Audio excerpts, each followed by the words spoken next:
gigantes.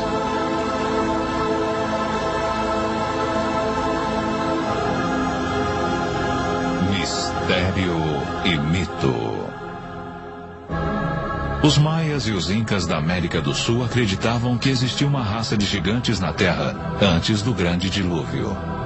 O mesmo se deu com muitas outras antigas civilizações. Alguns os tomaram por deuses, outros reproduziram suas imagens em pedra ou escreveram sobre eles em suas histórias. Os gregos e os romanos falaram de sangue que caiu do céu, indo regar o colo da deusa Gaia, gerando os titãs. Uma raça de temidos gigantes.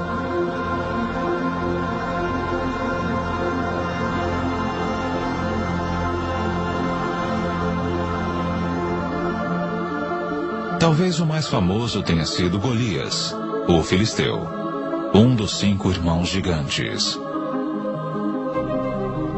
Vangel Jones é um arqueólogo com estilo próprio.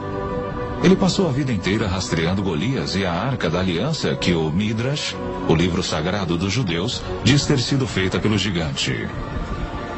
Golias abriu caminho à força por entre os soldados israelitas, correu e jogou a arca sobre os ombros, abateu Pinhas e Hofre e levou a arca de volta ao acampamento dos filisteus.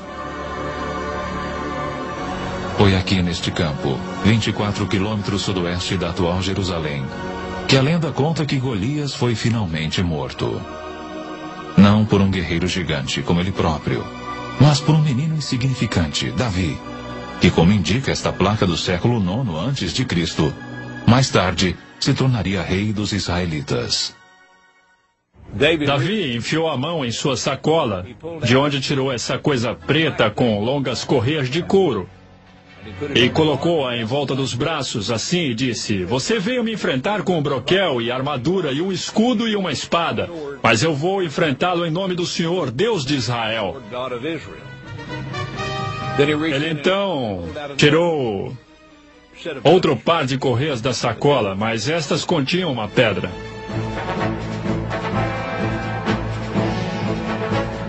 E dessa forma, o menino pastor acertou Golias e o atordoou. Ele não o matou. Golias caiu de 4. Davi correu até ele e tomou a espada de Golias, sua enorme espada que havia matado Hofre e Pinhas. E com a espada de Golias, ele o decapitou. A apenas 3 quilômetros de onde a famosa luta ocorreu, existe um monte de uns 25 metros de altura. Acredita-se que seja o túmulo de Golias, embora ninguém saiba ao certo, pois nunca foi escavado. No meio oeste americano, existem também grandes montes que dizem ser sepulturas. Um escritor que já vendeu mais de 15 milhões de livros e que escreveu extensivamente sobre gigantes é Brad Steiger. Foram abertas sepulturas coletivas de gigantes, algumas delas com homens medindo 2,5 metros, algumas mulheres de 2,10 metros de altura, alguns recordes de homens com 3 metros e crânios extremamente grandes. E curiosamente, alguns destes crânios tinham chifres, alguns tinham fileiras extras de dentes, outros tinham o que chamaríamos de anomalias. Eram crânios incrivelmente grandes. Um arqueólogo independente que há muito tempo é fascinado por lendas de gigantes americanos chama-se David Hatcher Childress. Vários montes foram escavados no meio oeste americano, começando por volta de 1850. E, em muitos casos, eles encontravam esqueletos de pessoas com mais de 2,10 metros de altura. E, em muitos casos, tinham fileiras duplas de dentes, bem como, em alguns casos, 6 dedos em cada mão e 6 dedos em cada pé. O esqueleto encontrado em Bridgeville Falls, na Califórnia, por um grupo de mineiros, primeiro eles encontraram uma parede com hieróglifos muito intrincados. Pensaram que iriam encontrar ouro por trás da parede. Eles derrubaram e acharam uma mulher segurando uma criança coberta de pele, de um pó estranho. O mesmo tipo de restos mortais de uma mulher alta e mumificada foi encontrado no Texas, no Vale da Morte e em outras partes da Califórnia. Estes antigos recortes de jornal são tudo o que resta destes misteriosos gigantes. Vencedor do prêmio de melhor jornalista do ano, Jim Marrs tem especial interesse na ciência especulativa. A arqueologia naqueles tempos ainda estava gatinhando. Qualquer um que tivesse uma pá saía por aí vendo se encontrava alguma coisa. Porém, o interessante é que, na verdade, não podemos relacionar a descoberta desses corpos mumificados e fósseis e ossos gigantes com nenhum lugar em particular. Eles foram encontrados na Grécia, na Itália, foram encontrados no Oriente Médio e na América. E mesmo que descartemos alguns como sendo mistificação ou interpretação errônea de alguma outra coisa, ainda nos resta evidência suficiente para demonstrar que em certa época eles caminharam sobre a Terra.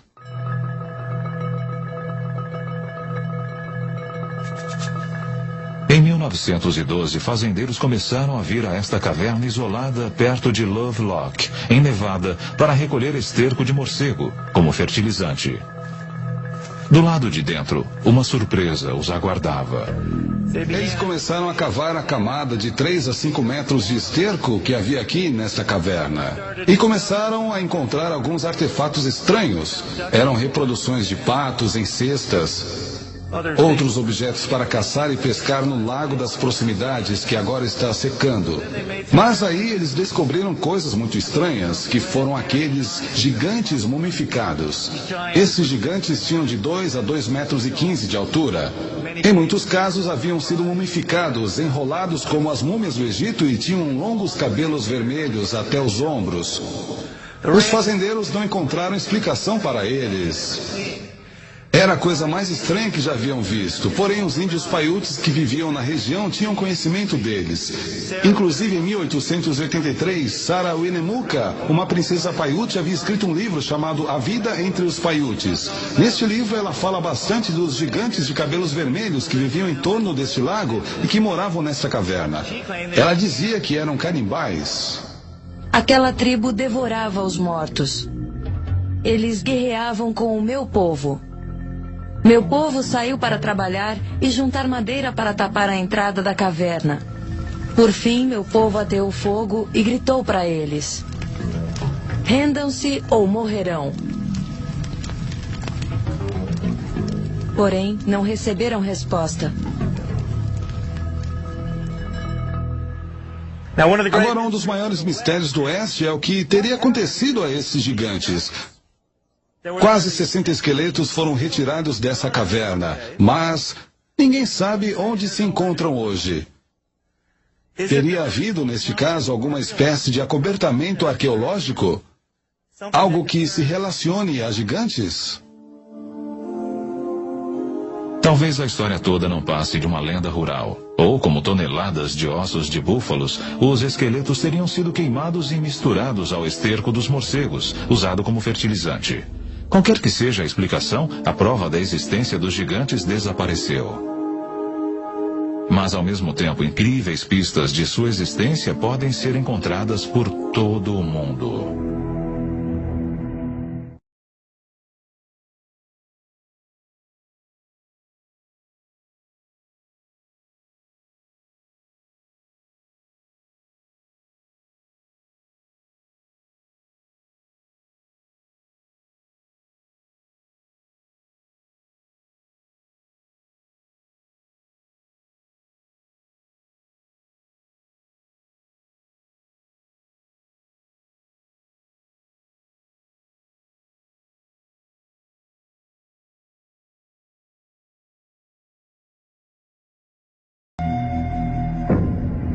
Esta aqui no Chile, conhecida como Cerro Unitas, com mais de 90 metros de altura, é considerada a maior representação de uma figura humana do mundo. Quem a escavou e por quê permanece um mistério.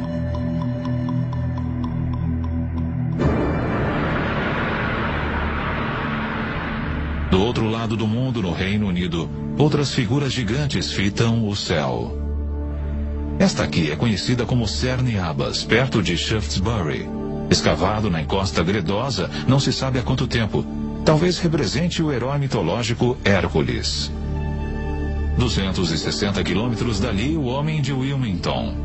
85 metros dos pés à cabeça, ele emerge das encostas inglesas como um deus gigante de outra era.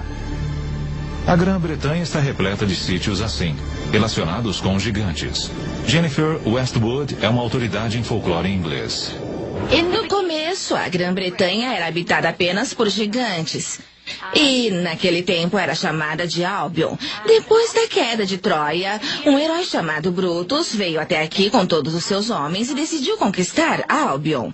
Eles, então, lutaram por uns tempos contra esses gigantes muito selvagens e mataram a maioria deles. Porém, mantiveram vivo um, chamado Gog Magog, de 3,60 metros de altura. E ele teve de enfrentar, numa luta, o Duque da Cornualha, chamado Corinius. Um de cada vez levou vantagem. E aí Gog Magog partiu algumas costelas de Corinius. Este ficou tão enfurecido que simplesmente ergueu esse gigante de quase 4 metros, correu com ele até a costa e o atirou do penhasco. O gigante se espatifou nas pedras abaixo e seu sangue tingiu as rochas de vermelho.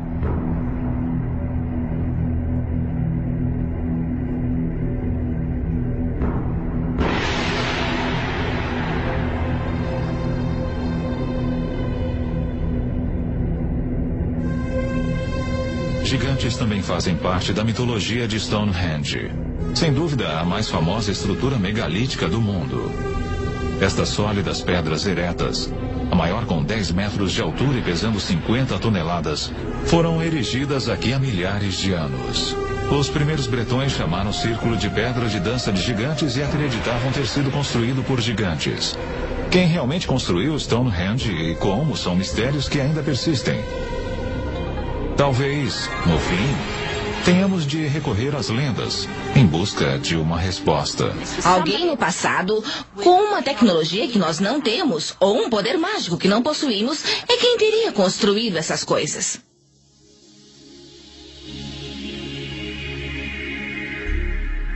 O Gilgal Refaíta, em formato de espiral, está situado nas colinas de Golã, 80 quilômetros de Damasco.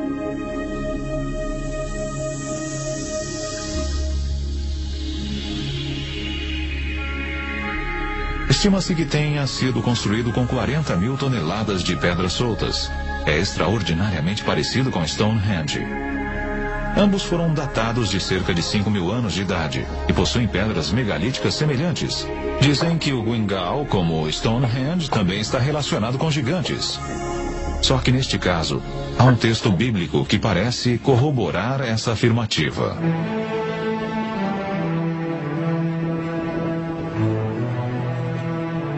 O arqueólogo israelita Daniel Herman está investigando a recém-escavada sepultura.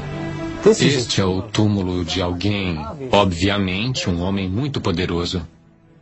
Vejam o tamanho das lajes de pedra utilizadas.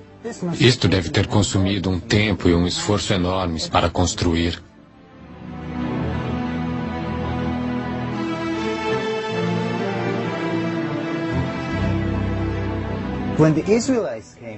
Quando os israelitas vieram aqui e escreveram sua Bíblia, isto já estava aqui.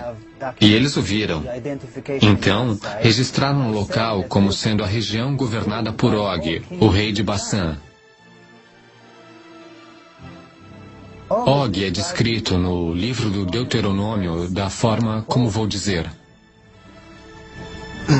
Og, rei de Bassã, era o único que restava da raça dos Refaítas.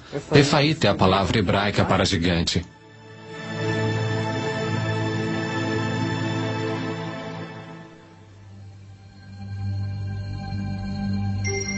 A superfície do nosso planeta está salpicada de construções gigantescas que remontam a milhares de anos. Estão nos desertos, nas planícies, sob os oceanos, no alto das montanhas, como aquelas da América do Sul. Eu acho que o mundo era como as cidades que vemos em Machu Picchu, Tiwanaku, Saskatchewan. Acho que era um mundo povoado por gigantes que construíam suas estruturas com maciços blocos de pedra, blocos de 250 a 500 toneladas. Sólidas ruínas cujas dimensões chocam nossa imaginação são encontradas por toda a América Central e do Sul.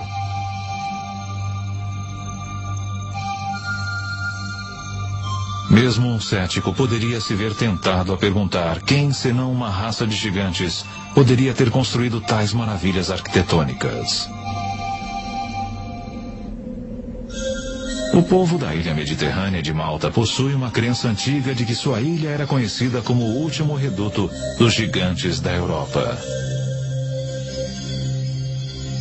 Um explorador que toda a vida estudou estruturas megalíticas é o autor do best-seller Os Olhos da Esfinge, Erich von Däniken. Malta possui templos gigantescos. Eles realmente remontam ao passado. Ninguém sabe ao certo, mas são de pelo menos 5.000 anos antes de Cristo.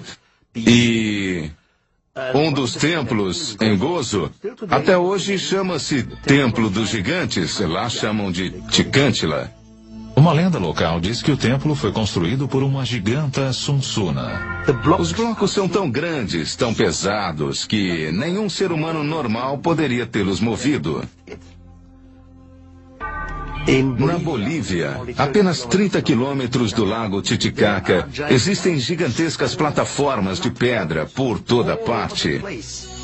A maior delas já teve 29 metros de comprimento. Seu peso foi calculado em 900 toneladas.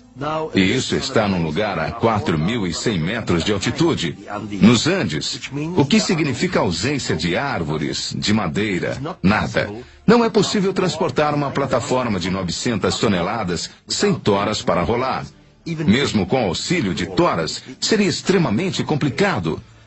Esses fatos são verídicos, podemos vê-los, tocá-los, fotografá-los, mas não podemos explicá-los. Os índios pré-incaicos, os aimarás, não conseguiram movê-la. Então, o que seria? Resultado de quê? Não sabemos. Em muitos lugares da Terra encontramos estruturas que poderiam estar relacionadas ou a ETs, a uma tecnologia que não entendemos, ou a gigantes. ETs. Gigantes? Uma tecnologia secreta? Os que acreditam aceitam os fatos com naturalidade. Eis o autor do best-seller Arquitetos do Submundo, Bruce Rooks. Os arquitetos são aquela raça ou aquelas raças que construíram todos os megálitos do mundo antigo, as pirâmides Stonehenge. Eles são o povo que viveu antes de nós, os que habitaram este mundo antes de nós. Nós os chamamos deuses, às vezes gigantes. Eles deixaram suas obras e nós não conseguimos reproduzi-las. Somente agora aprendemos a realmente apreciá-las. No Líbano, a 70 quilômetros de Beirute, ficam as imponentes ruínas de Baalbek. Há uma menção a este lugar no Antigo Testamento no Livro dos Reis.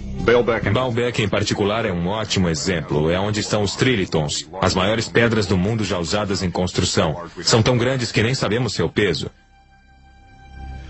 Essas pedras foram cortadas e deslocadas 8 quilômetros, erguidas 8 a 9 metros no ar e assentadas tão juntas que não podemos enfiar uma lâmina de barbear ou um pedaço de papel entre elas. Não sabemos como fizeram isto. Não existe guindaste capaz de erguer pesos como daquelas pedras. Ninguém sabe ao certo, mas, de acordo com a tradição árabe, os templos mais recentes foram construídos aqui após o grande dilúvio por uma tribo de gigantes para o rei bíblico Nimrod.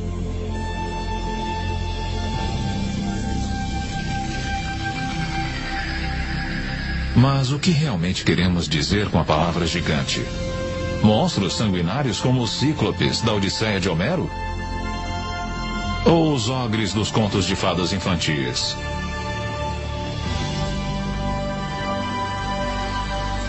Ou poderia englobar também gigantes pacíficos, vivendo como nós? caminhando pelas ruas de nossas cidades em plena luz do dia?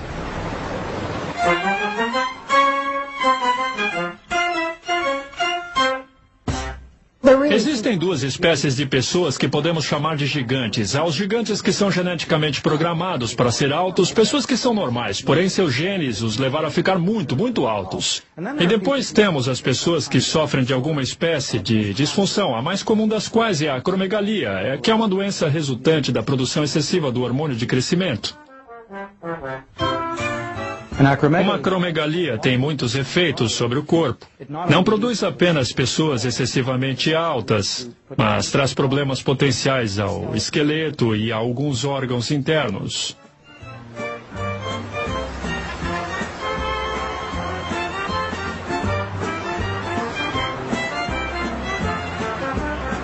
Ryan é um jovem normal, saudável, bem proporcionado, de 2,13 metros de altura. Quisera ser tão alto quanto ele. Mas o que faz uma pessoa ser tão alta? Seria uma característica de família, nutrição ou alguma outra coisa? Os altos são pessoas comuns ou excepcionais? De onde eles vieram? Será que na obscuridade do passado distante é possível rastrear seus ancestrais até uma raça de gigantes? O cientista do Instituto Weizmann, Dr. Marvin Antelman, acredita ter a resposta. Se todos nós temos material genético do primeiro homem, então não é surpresa encontrarmos aqui e ali a presença de gigantes entre nós hoje. Uma vez que existe um gene recessivo produzindo tal pessoa. Na tribo Atusi, por exemplo, são muito grandes. A altura média da maioria dos homens é em torno de 2,15 metros. Eles são muito altos. Existem referências bíblicas de povos até mais altos que viveram em tempos remotos. Rabino Itzhak Marmorstein, do Centro de Estudos Judeus de Vancouver, Canadá. Parece evidente pelas referências no Gênesis e mais adiante no livro dos Números e também no Deuteronômio, que são relativamente coerentes entre si, de que existiram seres gigantescos, aparentemente oriundos da era antediluviana.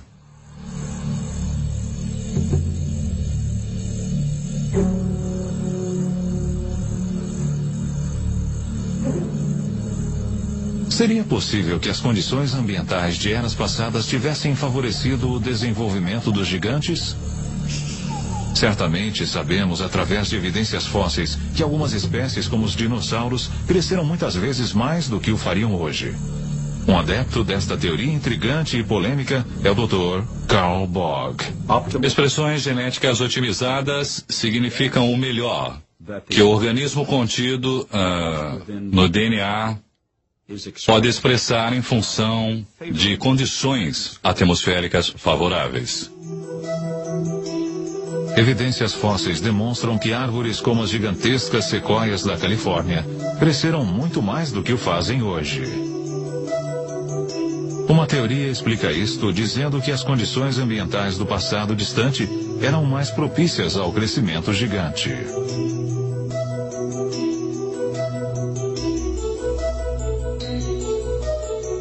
Nessas condições descritas, plantas e animais viveriam mais e ficariam maiores, e isso é precisamente o que encontramos na estrutura geológica dos registros fósseis. As plantas eram muito maiores, todos os organismos vivos eram maiores. Temos animais hoje de 2,5 metros a 3 de estatura, que antes atingiam 5 a 6. Temos insetos como a libélula. Hoje a libélula talvez tenha uma envergadura de asas de 10 centímetros. Sua contraparte encontrada nos registros fósseis, a Meganaropsis, tinha uma envergadura de asas de 1,5 metro. Tudo no passado era maior. Sou da opinião de que, sob melhores condições atmosféricas, as pessoas não só viviam mais tempo, como eram mais altas, bem mais altas. Gigantes e dinossauros não poderiam viver hoje como fizeram no passado, porque as condições atmosféricas simplesmente não o permitiriam. Possuíamos uma camada de ozônio maior na época anterior ao dilúvio. Na época do dilúvio foi reduzida para cerca de 1/7 do que era. E assim, a vida na Terra, conforme a conhecemos, não tem mais a mesma expectativa de duração que tinha na época do dilúvio. a afinação da camada de ozônio significa menos proteção contra a radiação iônica do espaço e menos proteção para as plantas e animais. Sendo interessado nas condições originais da Terra, após 35 anos de pesquisas nesta área, tentei reconstruir aquele contexto original. E ao fazê-lo, solicitei aos nossos engenheiros que construíssem uma biosfera que dobrasse a pressão atmosférica, que aumentasse a energia eletromagnética, elevasse o índice de oxigênio, mas não em níveis tóxicos, e eliminassem a radiação ultravioleta, etc. Os experimentos realizados foram muito gratificantes.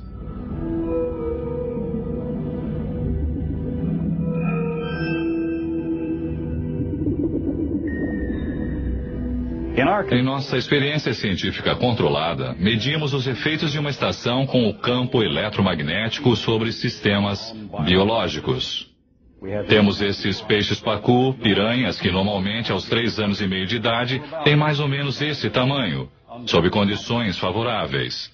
Mas agora nós os temos com mais de 50 centímetros, pesando quase 2,30 kg cada. Sob essas condições controladas, temos tido sucesso em produzir gigantismo num ritmo mais acelerado. A princípio, a pesquisa parece convincente, embora ainda não tenha sido contestada por outros cientistas. A conclusão e a tradição parecem bastante claras de que seres gigantescos outrora existiram e que a história humana desenvolveu-se ou que mudanças psicológicas, emocionais ou espirituais ocorreram. E aqueles seres que sobreviveram pertenciam aparentemente a um grupo de genes menores. Porém, a possibilidade de que tenham existido outros segmentos da humanidade aparece de forma quase explícita na própria Bíblia. O livro dos Números diz que após vagar no deserto com seu povo, Moisés enviou batedores para encontrar um lugar onde pudessem se estabelecer. Os batedores foram para o norte, para Hebron. Ao retornar, relataram: todos que vimos ali eram gigantes. E éramos, aos nossos próprios olhos, como gafanhotos, e assim também lhes parecíamos.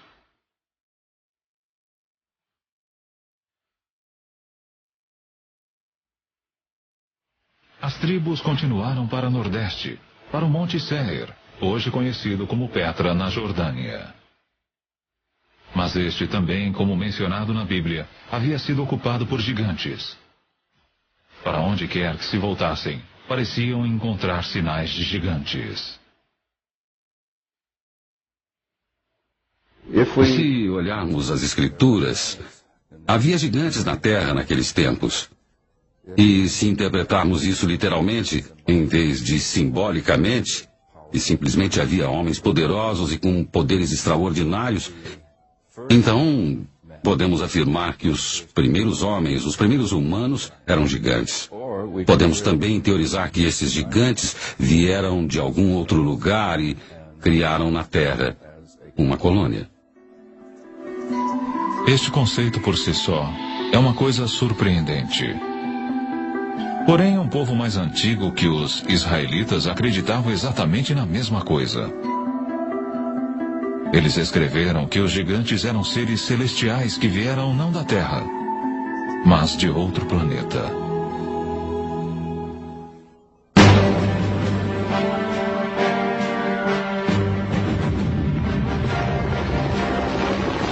Este é o campo de batalha da Guerra do Golfo. Nós o conhecemos como Iraque. No passado distante, várias grandes civilizações brotaram aqui. Uma delas, a babilônica, foi lendária por sua riqueza e esplendor.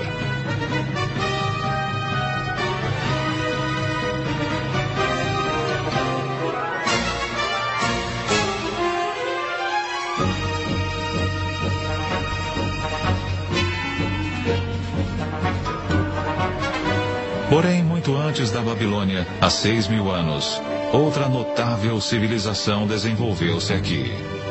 Seu povo era os Sumérios, que possuíam uma cultura muito avançada. Eles foram os pioneiros de quase tudo que constitui a nossa sociedade atual. Criaram o primeiro congresso com 2 câmaras, a primeira escrita, o primeiro sistema de escolas e assim por diante. Surge então a pergunta: de onde veio tudo isto? Creio que temos de recorrer aos próprios antigos sumérios e prestar atenção no que eles têm a nos dizer, porque eles nos dizem, em tudo que é lugar, repetidas vezes, que a civilização lhes foi ensinada por seres vindos dos céus para a terra. Eles os chamavam os Ananokes. Os sumérios escreveram sua história em tábuas de argila como estas, que ficaram ignoradas no Museu de Berlim por meio século. Poucas pessoas foram capazes de decifrar este antigo idioma.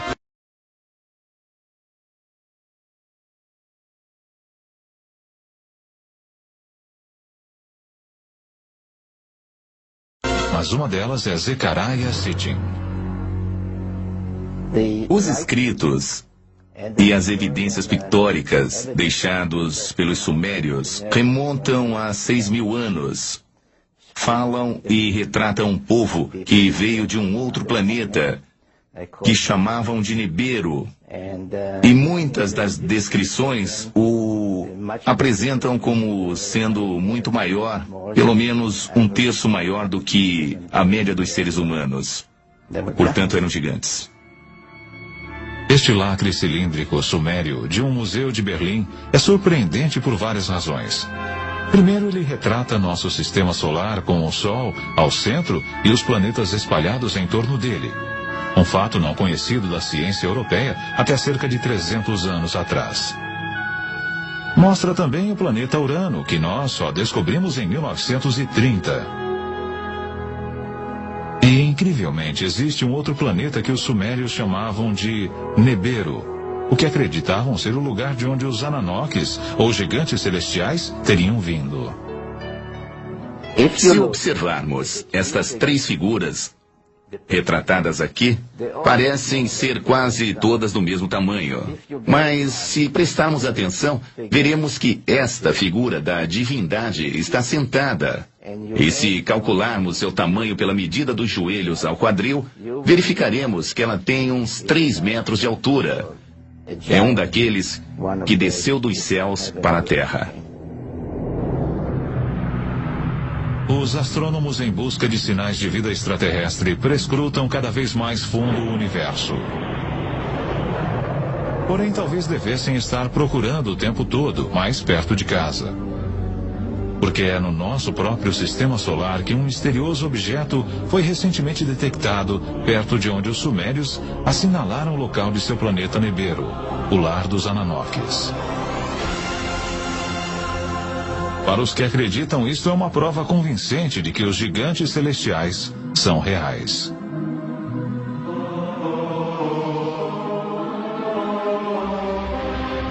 O antigo texto sumério, de uma forma bem ampla, nos diz, basicamente, que mais de 400 mil anos atrás, esses Ananokes vieram do espaço e pousaram na Terra, no Vale do Tigre e Eufrates. Começaram por formar uma colônia que chamaram de Éden. De acordo com o Gênesis, Éden, ou Éden, é onde Adão foi criado do pó, e Eva de uma de suas costelas.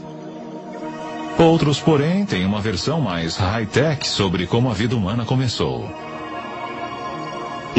Com o tempo, necessitando de mão de obra de trabalhadores, eles alavancaram a evolução empregando engenharia genética. Recolheram o esperma de um dos Ananokes e o inseminaram no óvulo de uma humanoide primitiva. Provavelmente uma dessas primitivas cujos restos arqueológicos estão agora sendo encontrados na África, a famosa Lucy, e eles então produziram um híbrido que acabou se tornando o homem de Cro-Magnon, ou seja, o homem moderno. Diz a lenda que quando os Ananokes retornaram após vários milhares de anos para ver como sua obra genética se desenvolvera, encontraram na Terra mulheres irresistivelmente atraentes. Começa na Bíblia, onde podemos ler, no início de Moisés, quando os filhos dos deuses viram que as filhas do homem eram bonitas, eles as tomaram como esposas. Mais tarde, daqueles ventres, nasceram gigantes.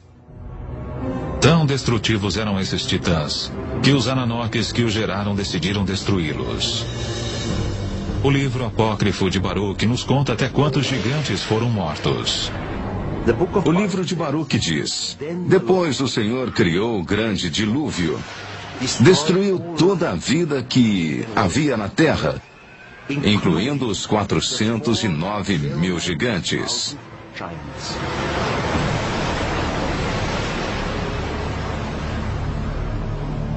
De acordo com a história, alguns dos titãs sobreviveram. Porém, seu reinado como senhores da terra terminara, e os humanos tornaram-se a espécie dominante. Os gigantes até hoje vivem em nossas memórias, como algo profundamente enraizado que remonta aos primórdios de nossa existência. Para alguns, isto é bem mais do que simples lembranças. Talvez estes sejam aqueles que relatam cada vez mais encontros com gigantes saindo de OVNIs. Estes que acreditam nos assegurarão que os Ananoques ou gigantes celestiais estão voltando.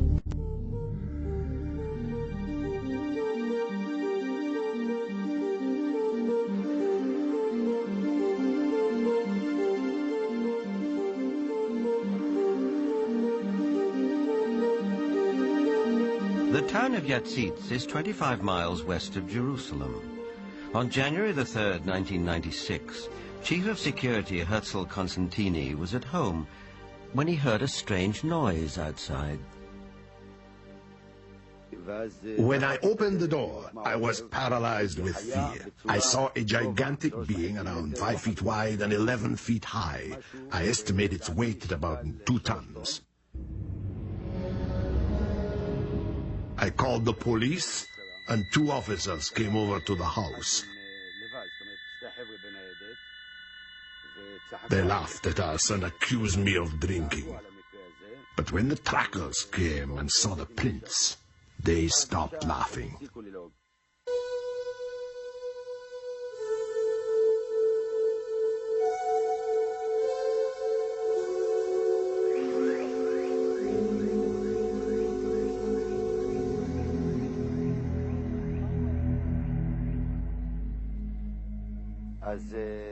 The tracks led right across my field. Many of them were 14 inches deep.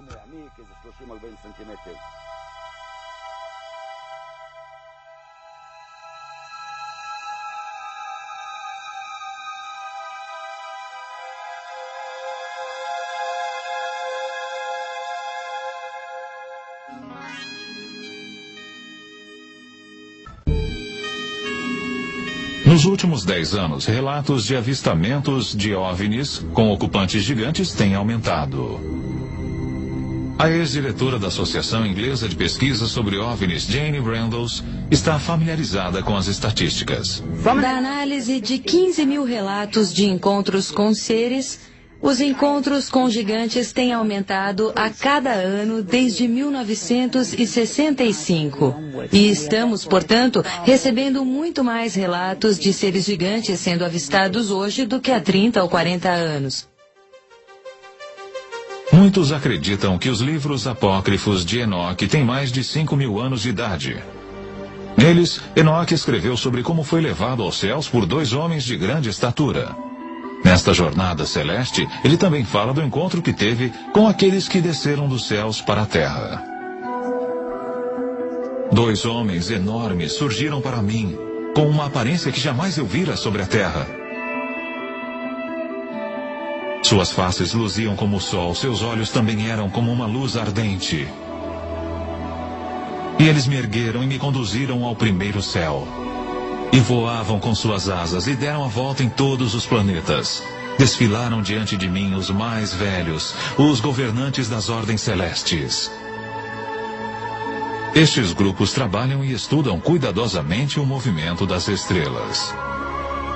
Enoque foi levado aos céus pelo menos por 3 vezes. Em nossa visão atual, diríamos que ele foi levado a uma nave-mãe. Lá ele teve uma conversa com o mais alto, seja lá quem for este superior. Para nós seria talvez o comandante da espaçonave. Em outras palavras, Enoque foi o que chamamos uma vítima de abdução extraterrestre. Isso pode parecer uma interpretação fantasiosa de um texto escrito há muito tempo. Por outro lado, relatos atuais de pessoas que alegam ter sido abduzidas não são muito diferentes. Os adultos tinham de 1,80 a 2,70 metros de altura, tinham cabelos brancos, pele clara, eram quase albinos, olhos azul claros, vestiam mantos brancos e eles não usavam qualquer tipo de calçado. Sua fala podia tanto ser audível como também telepática. Eu consultei o manual do proprietário que veio junto com meu cérebro e em nenhum lugar, nem em letra miúda, está escrito que sonhos só ocorrerão entre o horário das 11 da noite e 8 da manhã. E, de um modo geral, sim. Porém, sabemos que o cérebro pode gerar imagens extremamente vívidas, coisas extremamente reais e animadas que são alucinações. Porém, casos ocorridos na cidade russa de Voronezh não podem ser tão facilmente explicados. Neste caso, havia pelo menos 20 testemunhas. Poderiam estar todas sonhando o mesmo sonho em plena luz do dia?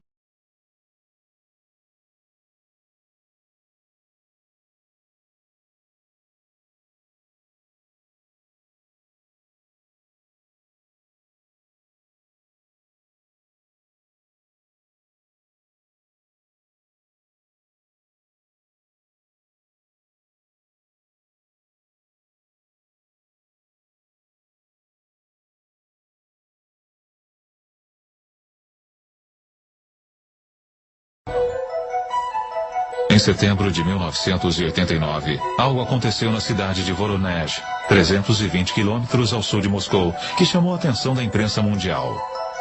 Durante várias semanas, estranhas luzes foram vistas sobre a cidade.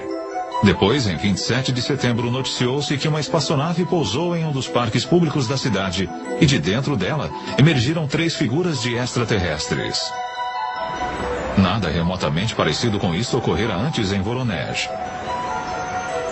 Antes de vir para a América em 1990, o jornalista ucraniano Paul Stonehill cobriu o caso Voronezh para a imprensa internacional. Os melhores pesquisadores de fenômenos anômalos de Voronezh, incluindo cientistas, geólogos e também alguns militares, foram imediatamente ao local. Logo em seguida, estavam lá no dia 3 de outubro estudando e coletando espécimes.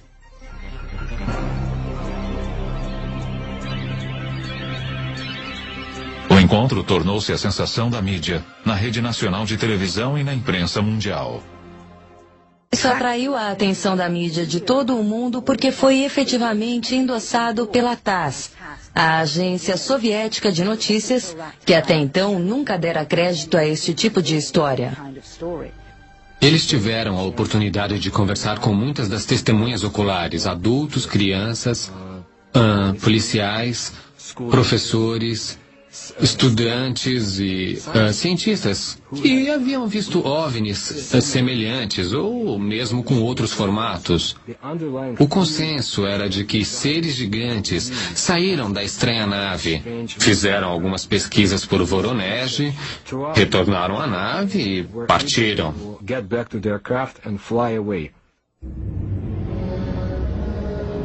Pela primeira vez, tínhamos um grupo genuinamente grande de pessoas, todas concordando entre si ao descrever a aparição desses gigantes. Então não era um caso de simplesmente acreditar numa única testemunha ou não. Aqui não era possível deixar de acreditar neles porque eram tantos e todos dizendo a mesma coisa. Eu estava de pé, não muito longe da rua principal da parte sul do parque, e vi esse objeto voador a uma altitude aproximada de 200 a 250 metros.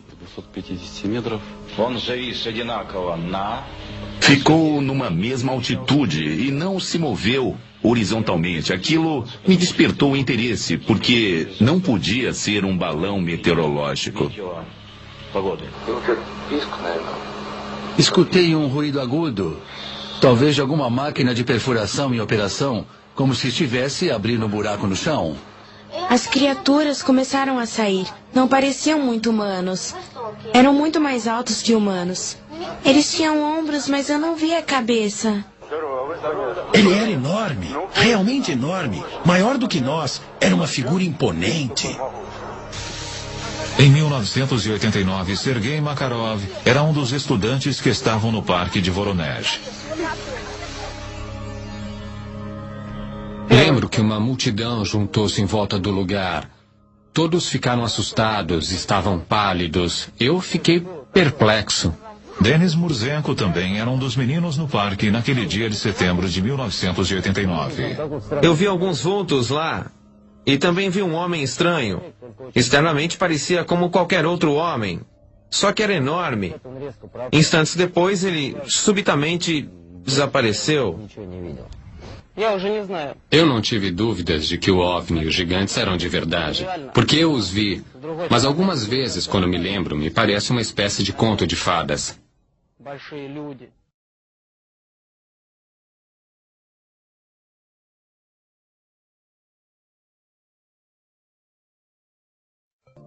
O que estamos vendo hoje é muito parecido com o que vimos ao longo de toda a história. Não é nada novo. Qualquer coisa relacionada com o fenômeno OVNI hoje é algo que sempre aconteceu. Pode ser encontrado na antiga mitologia de todas as partes do mundo.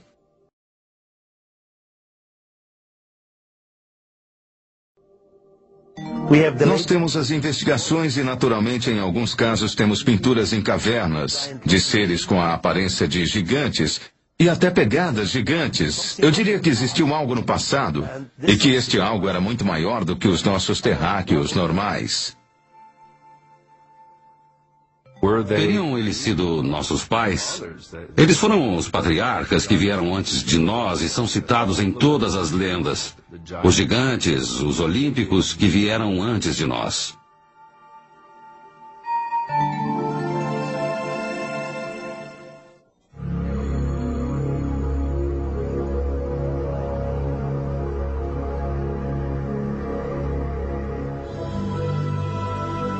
Seja fato ou fantasia, gigantes ocupam nossa consciência coletiva desde que eu possa me lembrar. Mas teria uma raça de gigantes habitado realmente a Terra? Os textos antigos, bem como algumas evidências, sugerem que sim. E seria possível que genes recessivos, existentes nos homens de 2,10 metros e 2,50 metros que caminham entre nós hoje, estivessem relacionados à antiga raça dos gigantes? Agora, com relatos como os dos gigantes de Voronezh, ficamos imaginando se talvez os deuses gigantes dos sumérios não estariam voltando.